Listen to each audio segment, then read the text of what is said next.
আসসালামু আলাইকুম। আপনারা তো দেখলেন ইতিমধ্যে ব্যাস করা হয়েছে। এখন আপনারা দেখতেছেন যে এই মাথাগুলোন যে বের করছে সেগুলোন সুইংয়ে সেলাই করতেছে। ভালো করে লক্ষ্য করে দেখেন। ওই পাশে একটা ভাই, এ পাশে একটা ভাই, দুই পাশে দুইজন ধরে তারপর সেলাই করতেছে। ভালোভাবে লক্ষ্য করে দেখেন আপনারা। তারপরে এই সুইং হওয়ার পরে তারপরে এই টলিটা নিয়ে যাবে আপনার মাঠে। এই যে ভালোভাবে লক্ষ্য করে দেখেন যে দুই মাথা ধরে কিভাবে সেলাই করতেছে, ভালোভাবে দেখেন।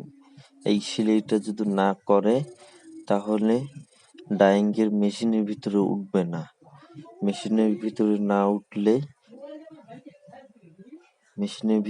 উঠলে এটাতে কেমিক্যাল পড়বে না, কালার হবে না।